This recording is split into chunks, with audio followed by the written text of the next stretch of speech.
In my most recent video, you would have seen the top tier list that I made for 2022 of my most favorite games that I was able to play. If you are a longtime follower on this channel and have seen the most consumed video on my channel, then you know that I love to talk about board game aesthetics and which games just really caught my eye and check all of those aesthetically pleasing boxes.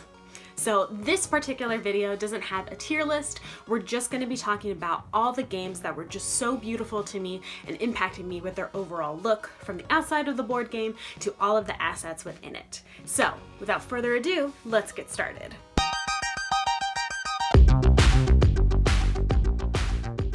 In my latest video, you would have seen that one of the qualifications for ranking these board games were based on the overall look. So while I didn't go into detail, I thought that every single game that I placed on my top 22 list had really nice aesthetics that made it cohesive or really just immersed you into the world or theme of the board game. So if you want to see more board games that I really enjoyed the looks of, you can check out that video. And like I said, I really enjoy talking about aesthetically pleasing board games, so you can check out previous two videos that I've made on aesthetically pleasing board games, as well as just checking out my board game playlist if you want to hear just more about board games that I've really enjoyed playing. But here are the new games that I've really enjoyed the aesthetics of this past year. Dream Home just really checked all of the boxes for a life simulation, interior design, Sims-like game. I love these types of games, and I just love that each card is individualized, even though there are certain types of cards. And instead of just repeating the exact same image on each of those types of cards, they make them look unique as possible to really fit for each different type of family that you could imagine living in these dream homes. I just really love the artwork in general. It's a very simplistic game, and I was just really overall pleased with the aesthetic of trying to put together a really pretty home with your dream interior looks. So I really appreciate the artwork and the level of detail that they put into this game. You would have heard from my good friend Mackenzie at Side Game LLC that I fell in love with Flamecraft really rather quickly, and that's mainly to do with the aesthetic of the game.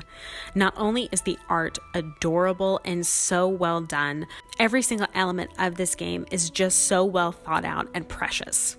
From the different tokens that you gather in order to enchant your shops with the bread, meat, anchor, leaves, and potions, to the shop displays, to the individual designs of the dragons. There's so much to look at and ingest.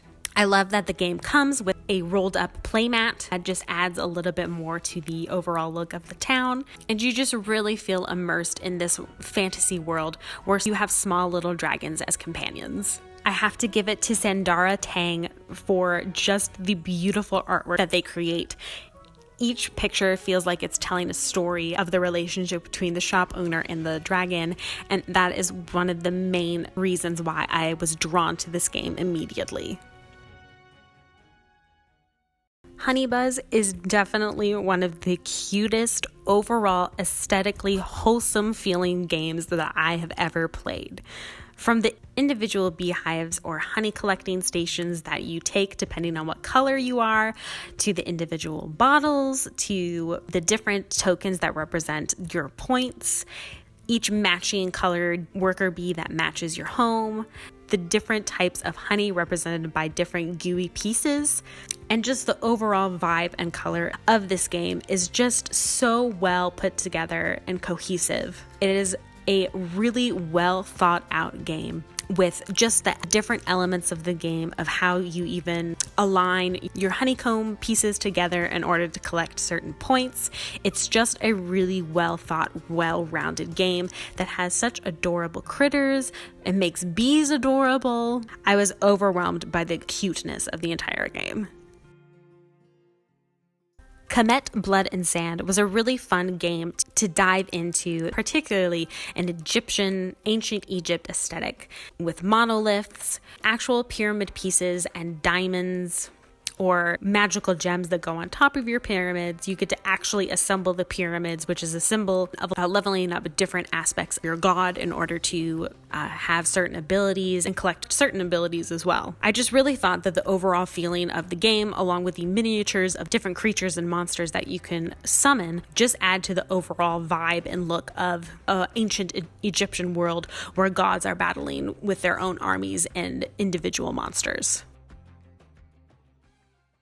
I've already covered the Night Cage in my spooky, scary board games to play during Halloween, but I just wanted to re-emphasize that I really appreciated the overall aesthetic and look of the Night Cage. All of the tokens, the dark black and white monochromatic color scheme, as well as the frightening and decrepit hollow-looking versions of what I'm supposing are each of the players, the spooky skeleton keys, even to the elements of having a wax candle beholding all of the board game tiles. It's just really clever and, again, a really pleasing overall aesthetic.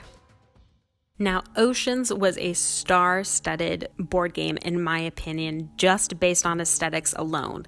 Each card has individual, looks like watercolor paintings that go with each description or type of fish that you have. It's very much like Parks, where they're using several different artists for each of the cards, just creating a beautiful overall look of the entire game. In the deep deck, you will find even more amazing art, as well as really quite frightening art with the kaiju and scary creatures that are lurking down in the deep. Not to mention, the one that came with my siblings' version of Oceans have individualized types of fish for each of the tokens.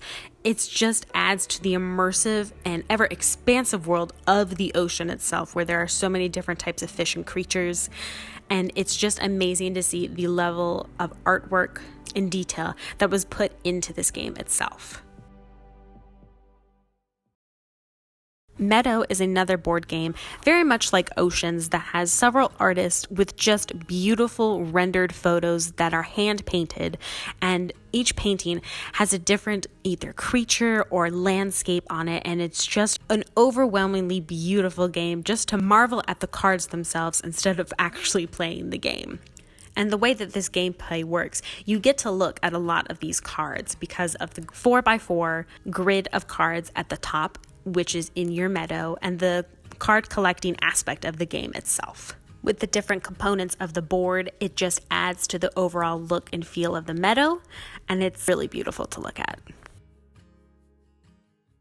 One of the coolest things about the board game community and just the board games in general is that there are so many of them. I know I've missed board games that other people have been able to enjoy and play. I just also want to say that I'm so grateful for each of you who have over the past given me recommendations for the different games that you think are aesthetically pleasing, and I'm really happy to say that I've been able to try some, and I'm super excited to continue to dive into more aesthetically pleasing games and see what the board game community itself is going to create with beautiful games. So it's just been super fun to take in all of the different artwork and pieces and textures, and just really being able to experience board games in a very satisfying way. So anyway, I hope you enjoyed this list, and again, if I've missed any aesthetically pleasing board games, which I know I probably have, please comment down below and tell me what games you particularly love, especially based on aesthetics.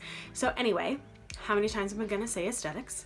But anyway, thanks again so much for watching, and I'll see you guys next time. And just take all of those aesthetic, and click all of, so I know that I have probably missed, I know I've missed board games that other people have been able to enjoy and play, and I just also want to say that I'm so grateful for each of you who have, please comment down below.